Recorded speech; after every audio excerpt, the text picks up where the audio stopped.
Welcome to Washington. I'm Brit Hume. Big changes are underway in Washington tonight, from the U.S. Capitol to the Pentagon. President Bush congratulated the Democrats on taking control of the House and probably the Senate, and promised to work across party lines. Then he announced the resignation of Defense Secretary Rumsfeld and the nomination of a man with close ties to his father to succeed him.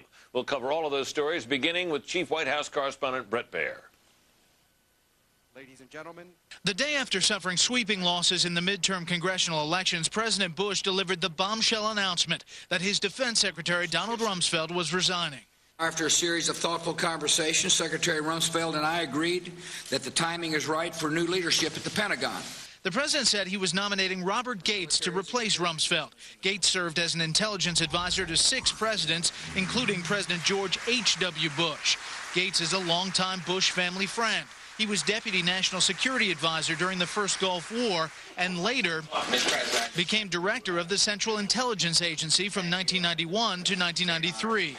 Gates is currently the president of Texas A&M University, but is also a member of the Iraq Study Group, chaired by former Secretary of State James Baker and former Congressman Lee Hamilton. That bipartisan group is getting ready to release recommendations about Iraq policy. President Bush insisted this was a decision he had been considering with Secretary Rumsfeld for weeks, and despite recently telling reporters he would like Rumsfeld to stay on until the end of his term, the president said he didn't want to insert that major decision into the election process. My point to you is that win or lose, Bob Gates was going to become the nominee. In the Oval Office later in the day, the president, flanked by Rumsfeld and Gates, praised his new nominee for his ability to reach across party lines on national security issues. He knows that the challenge of protecting our country is larger than any political party. Gates said he had not anticipated returning to government service. Because so many of America's sons and daughters in our armed forces are in harm's way, I did not hesitate when the president asked me to return to duty.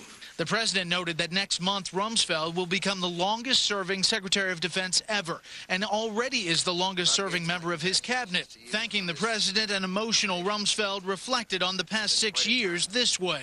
It recalls to mind the statement by Winston Churchill, something to the effect that I have benefited greatly from criticism, and at no time have I suffered a lack thereof. Rumsfeld said the war on terror is, quote, little understood and unfamiliar to many, but said to him one thing is crystal clear. I say that it's been the highest honor of my life to serve with the talented men and women of the Department of Defense, the amazing men and women, young men and women in uniform. It's a privilege. Democratic reaction was quick and largely welcoming. I think the resignation of Donald Rumsfeld is good news. I think it signals on the part of the president a willingness to have a fresh start. It's very clear that this was in the works, that if the election went south on the White House, Rumsfeld would resign. The departure of Secretary of Defense Donald Rumsfeld is long overdue. After returning to the Pentagon, Secretary Rumsfeld was asked by reporters about his decision. He said, quote, it will be a different Congress, a different environment, moving towards a presidential election and a lot of partisanship. And it struck me that this would be a good thing for everybody. Brit? Bret, thank you. And now to the outcome of the elections. There is still one outstanding Senate race in Virginia in which the Democrat has declared victory.